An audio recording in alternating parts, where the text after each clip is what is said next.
এখানে have has এই দুইটা অক্সিলারি ভার্ব, হ্যাঁ। তো 3 থেকে আমরা অথবা এই যে এই বইটা শেষ করার পর এগুলো আমরা গর্দান সিস্টেমে পড়াই খুব এফেক্টিভলি। আমাদের এই বইয়ের পরের যে বইটা, ওই বইটা আমরা গর্দান সিস্টেমে বাচ্চাদেরকে পড়ে আমরা আমাদের ক্লাসে পড়াচ্ছি খুবই এফেক্টিভলি। বাচ্চারা কোন জায়গায় হ্যাজ, কোন জায়গায় হ্যাভ, কোন জায়গায় ওয়াজ, কোন জায়গায় ওয়ার, এগুলো সহজেই পারে। তো এটা একবারে শিশুদের জন্য, অর্থাৎ 1-2 এর বাচ্চাদের জন্য এই প্যাটার্নটা আপনি ফলো করতে পারেন। এটা খুবই কার্যকর হয় এবং বারবার বলছি এগুলো শিক্ষার্থীদের মুখে মুখে আনতে হবে। এখানে তো 2-4 একটা করে উদাহরণ দেওয়া আছে। আপনি এরকম অনেকগুলো ওয়ার্ড এই একটা মৌজুনবিহি শিখিয়ে এটার অধীনে অনেকগুলো কিন্তু আপনাকে এক্সারসাইজ করাতে হবে। তো এখানে দেখেন হ্যাভ হ্যাজ, হ্যাভ অর্থ আছে, হ্যাজ অর্থ আছে। এটা ব্ল্যাকবোর্ডে লিখে আপনাকে এই দুইটার অর্থ মুখস্থ করেন। হ্যাভ আগে শুদ্ধ উচ্চারণ, have have have, has has, have অর্থ আছে, হ্যাজ অর্থ আছে। আমি সম্মানিত টিচারের একটু মানে জ্ঞাতার্থে এটা বলে রাখছি। হ্যাভ হ্যাজ এই দুইটা অক্সিলারি ভার্ব, এগুলোকে হ্যাভ ভার্ব বলে এবং এগুলো মালিকানা বুঝায়, যে কোনো জিনিসের মালিকানা বুঝায়। যেমন আমার একটি কলম আছে, আই হ্যাভ আ পেন, এই যে মালিকানা আমার আছে। আমার একজন ভাই আছে, আই হ্যাভ আ ব্রাদার, এটা মালিকানা বোঝায়। তাহলে হ্যাভ হ্যাজ এটা কি বোঝায় ভাই? এটা মালিকানা বোঝায়। শিক্ষার্থীকে আপনি এতটুকু বলে রাখতে পারেন, আশা করি বলে রাখলে এটা ফায়দা থেকে খালি না। দ্বিতীয়ত এটা মুখস্থ করাতে হবে, যেমন আই হ্যাভ আ পেন, আমার একটি কলম আছে। Do I have a pen, আমার কি একটি কলম আছে? ডু এটা এখানে অক্সিলারি ভার্ব হিসেবে প্রশ্নবোধক করার জন্য এই ডু ব্যবহার হয়েছে। আমাদের এই বইয়ের পরের যে বইটা, ওই বইটার মধ্যে এগুলো বিস্তারিত দেওয়া আছে। তো এখানে আমরা শিক্ষার্থীদের জন্য যেমন 26 পৃষ্ঠা 27, এখানে অক্সিলারি ভার্ব শুধু হ্যাভ হ্যাজের ব্যবহারটাই আছে। তো এই জন্য এটা আমরা ডিটেইল এখানে আলোচনা করি নাই। তো ডু এটা মূলত প্রশ্নবোধক করার জন্য ডুটাকে শুরুতে আনা হয়েছে। Do I have a pen, do I have a pen, আমার কি একটি কলম আছে? ইয়েস আই হ্যাভ, হ্যাঁ আমার আছে। নো আই ডিডন্ট হ্যাভ, না আমার নাই। নো আই ডিডন্ট হ্যাভ, না আমার নাই। এখন আপনার কাজ হলো আপনার শিক্ষার্থীকে এই জিনিসটা একবারে সুন্দর করে, অথবা এখানে দেখেন আই দিয়ে আছে, ইউ দিয়ে আছে, উই দিয়ে আছে, হি দিয়ে আছে, সি দিয়ে আছে, হ্যাঁ, দে দিয়ে আছে। অথবা আপনি ব্ল্যাকবোর্ডে একটু লিখে যে I have a pen, we have a pen, I have a pen, আমার একটি কলম আছে। উই হ্যাভ আ পেন, আমাদের একটি কলম আছে। এই যে দেখেন উই, এই যে উই হ্যাভ আ পেন, এখানে ম্যাগাজিন, আপনি যদি গর্দানটা উই স্ট্রাকচারটা মুখস্থ করাতে পারেন সেটা ভালো। যাক, আপাতত আপনি এভাবেই পড়ান। এরপরে ইউ হ্যাভ আ ব্যাগ, তোমার একটি ব্যাগ আছে। ইউ হ্যাভ তোমার আছে, ইউ হ্যাভ তোমার আছে। আই হ্যাভ আমার আছে, ইউ হ্যাভ তোমার আছে। আই হ্যাভ আমার আছে, ইউ হ্যাভ তোমার আছে। ইউ হ্যাভ আ ব্যাগ, তোমার একটি ব্যাগ আছে। Do you have a bag, তোমার কি একটি ব্যাগ আছে? ডো প্রশ্নবোধক করার জন্য ডুটাকে শুরুতে নিয়ে আসতে হবে। ইয়েস ইউ হ্যাভ, হ্যাঁ তোমার আছে। No you don't have, no you don't have, না তোমার নেই।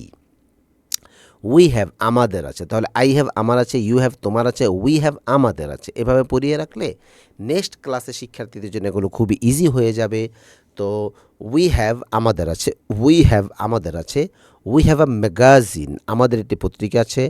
Do you have a magazine, আমাদের কি একটি পত্রিকা আছে? ইয়েস উই হ্যাভ, হ্যাঁ আমাদের আছে। নো উই ডোন্ট হ্যাভ, না আমাদের নেই। হি হ্যাজ তার আছে, হি হ্যাজ তার আছে, হি হ্যাজ তার আছে। হি হ্যাজ আ র্যাবিট, তার একটি খরগোশ আছে। Does he have a rabbit, তার কি একটি খরগোশ আছে? এখানে একটা জিনিস বোঝার আছে, সেটা হলো হ্যাজ, এখানে হ্যাজ বসছে। এটা শিক্ষার্থীদেরকে এতটুকু আপনি পড়তে পড়তে মুখস্থ হয়ে যাবে। একটু বুঝিয়ে দিলে 2 এর বাচ্চারা এটা পারে, যে দেখো আমি এবং আমরা এবং তুমি, অর্থাৎ আই, উই, ইউ এই 4টার পরে হ্যাভ বসে। থার্ড পারসন সিঙ্গুলার নাম্বার 1, অর্থাৎ সে, এই ক্ষেত্রে হ্যাজ বসে। হি এর পরে হ্যাজ বসবে, শি এর পরে হ্যাজ বসবে। ওকে, তাহলে এটা শিক্ষার্থীকে আপনি ব্ল্যাকবোর্ডে লিখে সুন্দর করে এটা পড়াবেন, দেখবেন ওদের মনে থাকে। আমরা প্র্যাকটিক্যালি আমরা আমাদের বাচ্চাদেরকে এগুলো পড়াই, ক্লাসে আমি নিজেই পড়াই। তো শিক্ষার্থীরা খুব সহজে এগুলো পারে। হি হ্যাজ আ র্যাবিট, তার কি একটি খরগোশ আছে? শি হ্যাজ আ ক্যাট, তার কি একটি বিড়াল আছে? এটা মেয়ের জন্য। এখন এখানে ডাজ কেন? ডাজ হলো থার্ড পারসন সিঙ্গুলার নাম্বারের জন্য। আমি একটু বলে নেই, থার্ড পারসন, ফার্স্ট পারসন বলা হয় মুতাকাল্লিমকে আমি আমরা এটা ফার্স্ট পারসন, আমি এটা ফার্স্ট পারসন সিঙ্গুলার, আমরা এটা ফার্স্ট পারসন প্লুরাল, প্লুরাল। আবার তুমি এটা সেকেন্ড পারসন সিঙ্গুলার প্লুরাল, ইয়ো ইয়ো তুমি, ইয়ো তোমরা, সেকেন্ড পারসন এটা প্লুরাল। হি সে, দে তারা, হি এটা থার্ড পারসন সিঙ্গুলার, দে তারা থার্ড পারসন প্লুরাল। এই যে প্লুরাল এটা দে তারা, হ্যাঁ। তো থার্ড পারসন সিঙ্গুলার নাম্বারের ক্ষেত্রে হ্যাজ ব্যবহার হয়। যখন প্রশ্নবোধক হয় তখন এখানে ডাজ আসে, আর এই জায়গায় হ্যাভটা ঠিক থাকে। যখন প্রশ্নবোধক হয় তখন এই যে ডু ভার্ব ডাজ চলে আসে। যেহেতু একটু সামনে বাচ্চারা পড়লে এটা বাচ্চারা সহজেই পারবে, সামনে এটা নিয়ে পড়া আছে নেক্সট ক্লাসে। এখানে আশা করি আমাদের টিচাররা এতটুকু গ্রামার ওনাদের জানা আছে, আমি যতটুকু বলেছি এতটুকুই আশা করি আপনার জন্য যথেষ্ট হবে। এরপরেও যদি আপনি এই অধ্যায়টা না বুঝেন, যিনি পড়াবেন উনি আমাদের সাথে যোগাযোগ করবেন।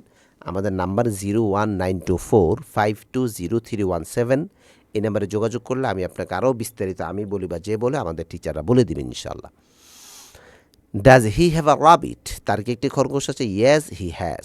নো হি ডাজন্ট হ্যাভ, না তার নাই। শি হ্যাজ আ ক্যাট, তার কি একটি বিড়াল আছে? Does she have a cat, তার কি একটি বিড়াল আছে? ইয়েস শি হ্যাজ, হ্যাঁ তার আছে। নো শি ডাজন্ট হ্যাভ, না তার একটি বিড়াল নাই। দে হ্যাভ অ্যান অ্যাকোরিয়াম, তার কি একটি অ্যাকোরিয়াম আছে? ডু দে তাদের, তাদের কি একটি অ্যাকোরিয়াম আছে? Do they have a aquarium, না, দে হ্যাভ অ্যান অ্যাকোরিয়াম, তাদের একটি অ্যাকোরিয়াম আছে। Do they have a aquarium, তাদের কি একটি অ্যাকোরিয়াম আছে? ইয়েস দে হ্যাভ, হ্যাঁ তাদের আছে। নো দে ডোন্ট হ্যাভ, না তাদের নাই। আপনার কাজ হলো আপনি এখানে বেসিক বাচ্চার মেমোরিতে যেটা দিতে হবে, আই হ্যাভ আমার আছে, উই হ্যাভ আমাদের আছে, ইউ হ্যাভ তোমার আছে, ইউ হ্যাভ তোমাদের আছে, হি হ্যাজ তার আছে, শি হ্যাজ তার আছে, দে হ্যাভ তাদের আছে। এই যে আমি যেটা বললাম আমি আবারও বলছি, আই হ্যাভ আমার আছে, উই হ্যাভ আমাদের আছে, ইউ হ্যাভ তোমার আছে, ইউ হ্যাভ তোমাদের আছে, হি হ্যাজ, হির পরে কি? হ্যাজ, হি হ্যাজ তার আছে, শি হ্যাজ তার আছে। এই দুইটার ক্ষেত্রে শুধু হ্যাজ। এবং ইট হ্যাজ, এটার পরেও যেহেতু ইট এটা সিঙ্গুলার নাম্বার। আর দে হ্যাভ, দের পরে হ্যাভ তাদের আছে। তো এখন আপনি যখন এই মৌজুন বিহিটা বাচ্চাকে শিখালেন, এখন আপনার কাজ আপনি exercise, more or more exercise in your class. যেমন আপনি বলবেন আমার একটি টুপি আছে, বাচ্চারা বলবে আই হ্যাভ আ ক্যাপ। আমার একজন ভাই আছে, আই হ্যাভ আ ব্রাদার। আমার একটি ব্যাগ আছে, আই হ্যাভ আ ব্যাগ। তোমার একটি কলম আছে, ইউ হ্যাভ আ ফ্যান। তার একটি জুতা আছে, ইউ হ্যাভ আ শো। তার একটি বোন আছে, ইউ হ্যাভ আ সিস্টার। তার একটি বন্ধু আছে, একজন বন্ধু আছে, ইউ হ্যাভ আ ফ্রেন্ড। ঠিক এভাবে আপনার ক্লাসে হ্যাভ হ্যাজ এর ব্যবহারটা শিক্ষার্থীরা বুঝতে পারছে কিনা, এবং এটা দিয়ে আপনি বিভিন্ন রকমের এক্সারসাইজ উদাহরণ ক্লাসের মধ্যে আপনি করবেন। ওদেরকে বলবেন তোমরা আমাকে বাংলা বলে, এরপর দুইজন করে যে তোমরা এটা এক্সারসাইজ করো। এই এক্সারসাইজের প্যাটার্নটা টিচারকে কিন্তু ধরিয়ে দিতে হবে।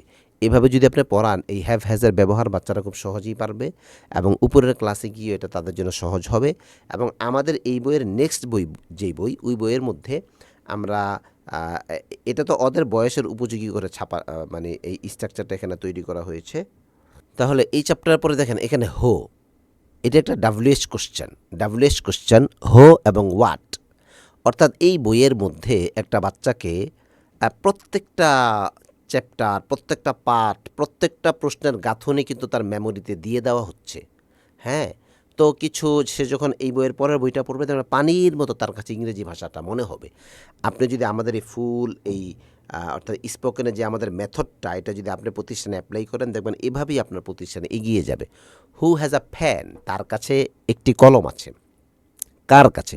হো হ্যাজ। আমরা বলি এই কার, আগে আপনি ক্লাসে বলে আচ্ছা তোমরা বলো তো কার কাছে একটি বই আছে, এটা ইংলিশ কী হবে? ওরা ব্রেন ঘুরাবে, পারবে না। কার কাছে, এটা ইংলিশ কী হবে? পারবে না। আপনাকে ব্রেনে কোশ্চেন, এটাকে অ্যান্সার অ্যান্ড কোশ্চেন পদ্ধতি বলে। এই পদ্ধতিতে বাচ্চাদের মনোযোগ আকর্ষণ করা। নবীজি বলছেন আমি কি তোমাদেরকে বলবো, বা তোমরা কি জানো, এই যে তোমরা কি জানো, নবীজি কিন্তু জায়গায় জায়গায় এ সকল প্রশ্ন সাহাবা একরামদেরকে করেছেন। আপনি ক্লাসে গিয়ে আগেই বলেন আচ্ছা বলো তো তোমরা কার কাছে একটি কলম আছে, ইংরেজি কী হবে? তো দেখবেন দুই একজন বই খুলে এই বাক্যটা দেখবে। এরপর আপনি যখন কিউরিসিটি তৈরি করার পর এরপর বলল হো হ্যাজ, হু হ্যাজ কার আছে আ ফ্যান একটি কলম, হু হ্যাজ আ ফ্যান কার কাছে একটি কলম আছে, হু হ্যাজ আ ফ্যান কার কাছে একটি কলম আছে। এবার আপনি বিভিন্নভাবে এই বাক্যটা মুখস্থ করানোর পর হু হ্যাজ আ ব্যাগ কার কাছে একটি ব্যাগ আছে, হু হ্যাজ আ ক্যাপ কার কাছে একটি টুপি আছে, হু হ্যাজ আ টেবল কার কাছে একটি টেবিল আছে, হু হ্যাজ আ মানি কার কাছে টাকা আছে, হু হ্যাজ আ ফুড কার কাছে ফুড আছে, হু হ্যাজ আ টিফিন কার কাছে টিফিন আছে। যে সকল জিনিসগুলো বাচ্চারা প্রতিনিয়ত এঙ্গেজ, এগুলো বললে ওরা অনেক আনন্দ পায়। আপনি শুধু বইয়ের ওয়ার্ড না, হু হ্যাজ আ টিফিন দেখবেন তাদের চেহারার বাচনভঙ্গি চেঞ্জ হয়ে গেছে। হ্যাঁ, আপনি যদি টিফিন বলতে পারেন, হু হ্যাজ আ ব্রেড কার কাছে রুটি আছে, হু হ্যাজ আ চকলেট কার কাছে চকলেট আছে, হু হ্যাজ আ ডাস্টার কার কাছে ডাস্টার আছে, হু হ্যাজ আ চিকেন কার কাছে গোস্ত আছে, মুরগি আছে, এগুলো অর্থাৎ যেই শব্দগুলোর সাথে সে প্রতিনিয়ত ইউজ টু, একজন বাচ্চা প্রতিনিয়ত যেই শব্দগুলোর সম্মুখীন হয় এগুলো আপনি বলবেন। হু হ্যাজ আ ফ্যান কার কাছে একটি কলম আছে, এটা মুখস্থ করানোর পর বিভিন্ন শব্দ দিয়ে আপনি এই প্রশ্নটা শিখাবেন। এরপরে এখানে কতগুলো উত্তর দেওয়াই আছে। আই হ্যাভ আ ফ্যান আমার কাছে একটি কলম আছে, হু হ্যাজ কোশ্চেন্স কার কাছে প্রশ্ন আছে, হু হ্যাজ আ কোশ্চেন্স কার কাছে একটি প্রশ্ন আছে, আই হ্যাভ আ কোশ্চেন্স আমার কাছে একটি কোশ্চেন আছে, who have a bottles, who have bottle কার অনেকগুলো বোতল আছে, আই হ্যাভ বাটলস তাদের না, দে হ্যাভ বাটলস তাদের কাছে অনেকগুলো বোতল আছে। এই যে হু হ্যাভ, যখনই হ্যাভ আসছে তো বুঝতে হবে হু এটা অনেকজনকে বুঝিয়েছে যে কাদের কাছে, কাদের কাছে অনেকগুলো বোতল আছে।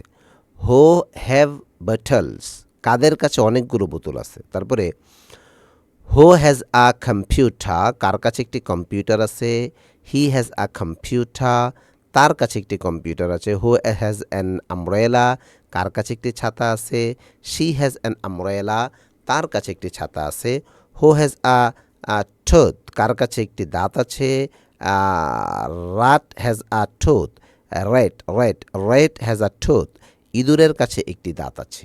এরপরে আবার ওয়াট, এখানে গেল হু, অর্থাৎ এখানে WS question who, what, why, where, when, হ্যাঁ, হোম, এগুলো ডাব্লিউএস কোশ্চেন। তো ডাব্লিউএস কোশ্চেনের মধ্যে দেখেন এখানে মাত্র 2টা ডাব্লিউএস কোশ্চেন আনা হয়েছে। তাকে আপনি একটু বলে দেন, দেখো এগুলোর নাম হো এবং ওয়াট, এই দুইটার নাম ডাব্লিউএস কোশ্চেন। এখন আমরা ওয়াট শিখবো। ওয়াট, অনেকে এটাকে হোয়াট বলে, হোয়াট হোয়াট না, what what, WHAT what, what what. আগে শুদ্ধ উচ্চারণটা শিখিয়ে নেবেন যে what what. What is your name তোমার নাম কি, what what. What is your name তোমার নাম কি। আমরা আগেই বলেছিলাম এই বইয়ের মূলত কাজ হলো বাচ্চাদেরকে বাক্যের গাঁথনিগুলো মুখস্থ করানো। হোয়াট ইজ ইউর নেম তোমার নাম কি, মাই নেম ইজ সিয়াম আমার নাম Siam. What is your favourite food তোমার প্রিয় খাবার কি, my favourite food is salad আমার প্রিয় খাবার salad. What do you like to drink তুমি কি পান করতে পছন্দ করো, তুমি কি পান করতে। What do you like to drink তুমি কি, হোয়াট ডু ইউ লাইক তুমি কি পছন্দ করো, টু ড্রিঙ্ক পান করতে। I like to drink milk আমি দুধ পান করতে পছন্দ করি। এগুলো এখানে ভার্ব আছে, ভার্বের ব্যবহারগুলো বাচ্চারা শিখে নেয়। আপনার কাজ হলো এগুলো মুখস্থ করানো, এগুলো মুখস্থ করাইতে হবে। এছাড়া বিকল্প কোনো রাস্তা, কোনো ওয়ে, কেউ যদি পাকনামি করে যে না আমি আগে গ্রামার বুঝাবো, ওই এ পাকনা লোকের কথা না শুনে ভাই আপনি ছোট্ট ছোট্ট কিছু প্রশ্ন কোশ্চেন এগুলো বাচ্চাকে মুখস্থ করান।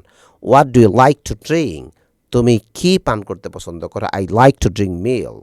What do you like to play তুমি কি খেলতে পছন্দ করো, I like to play cricket cricket আমি ক্রিকেট খেলতে পছন্দ করি।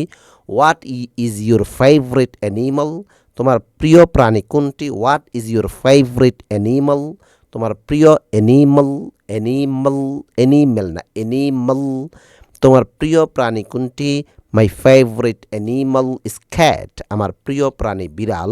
What do you like to read তুমি কি পড়তে পছন্দ করো, I like to read story আমি গল্প পড়তে পছন্দ করি। হোয়াট ডু ইউ হ্যাভ তোমার কাছে কি আছে, হোয়াট ডু ইউ হ্যাভ তোমার কাছে কি আছে।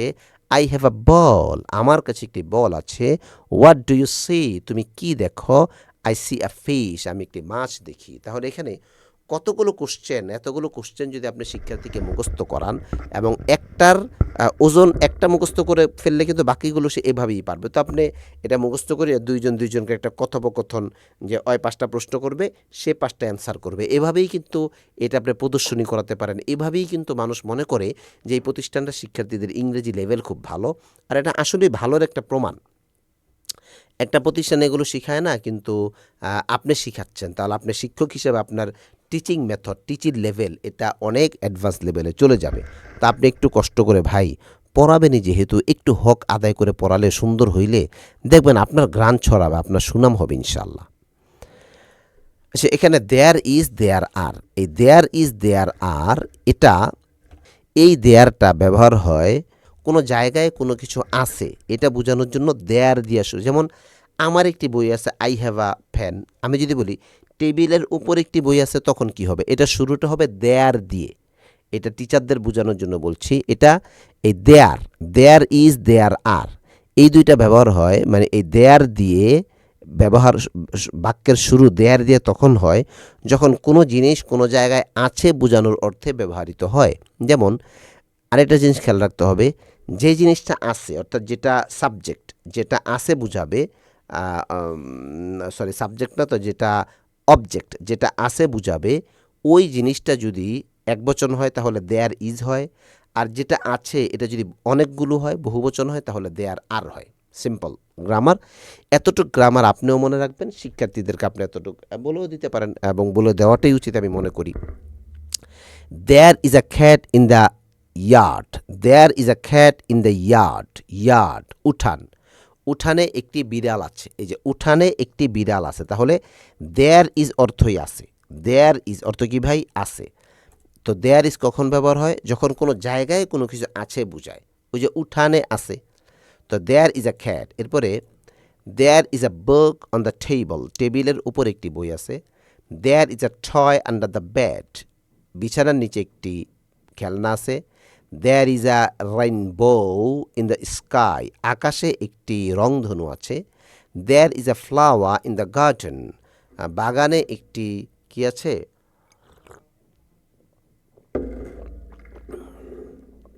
ফুল আছে।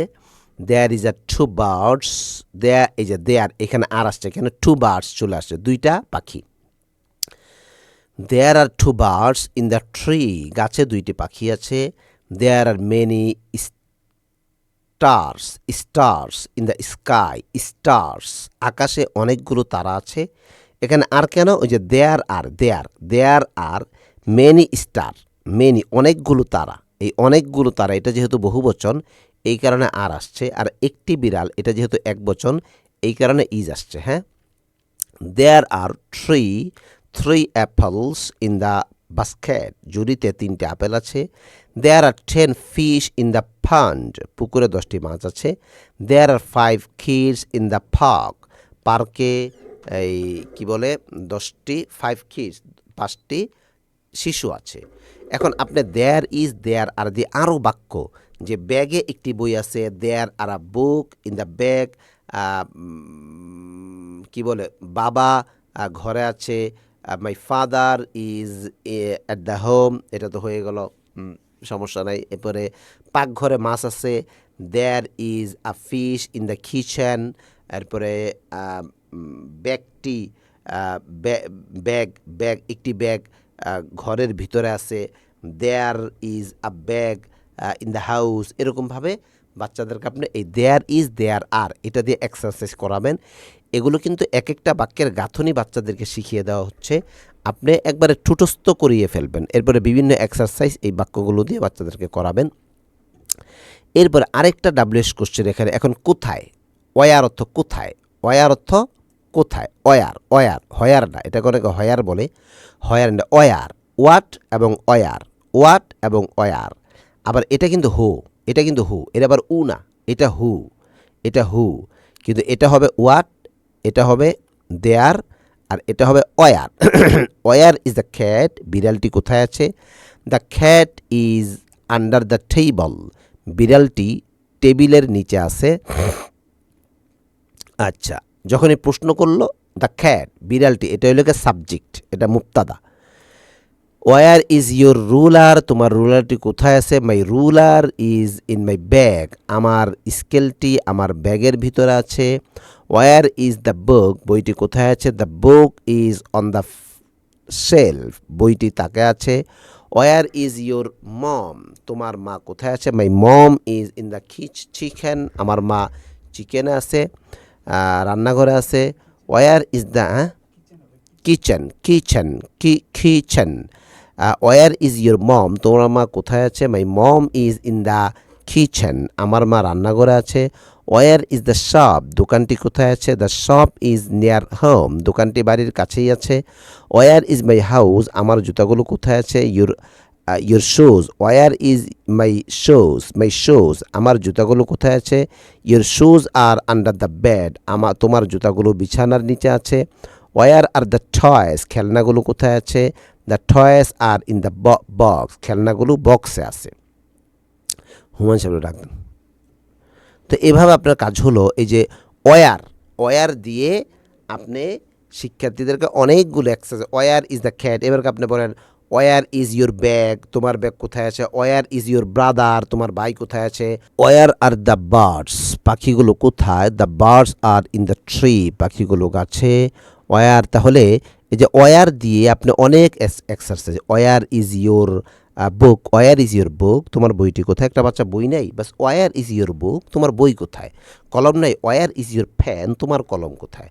একটা বাচ্চা টুপি পাচ্ছে না, ওয়ার ইজ ইউর ক্যাপ, তোমার টুপি কোথায়? এরকম আপনি অনেক এক্সারসাইজ ক্লাসে শিক্ষার্থীদেরকে কিন্তু আপনি ওয়ার দিয়ে করাই, তাহলে আপনার শিক্ষক হিসেবে আপনার সুনাম হবে, আপনি শিক্ষক হিসেবে এগিয়ে যাবেন। কিন্তু এটা যদি না করেন, ওই ক্লাস বইয়ে যে দুই তিনটা আছে দেখে দেখে এগুলো পড়াইলেন, এতে করে কিন্তু ভাই ফায়দা হবে না। আপনার কিন্তু এগুলো এক্সারসাইজ করাতে হবে প্রচুর পরিমাণে। এখানে দেখেন কতগুলো কোশ্চেন উত্তর দেওয়া আছে, একটা, দুইটা, তিনটা, চারটা, পাঁচটা, ছয়টা, সাতটা, আটটা, নয়টা, 10টা। এই 10টা আপনি মুখস্থ করাবেন। এরপরে তার দৈনন্দিন ব্যবহার থেকে আপনি প্রশ্ন করবেন, ওরা উত্তর দিবে, আবার ওরা আপনাকে প্রশ্ন করবে, ওয়ার দিয়ে আপনি উত্তর দিবেন।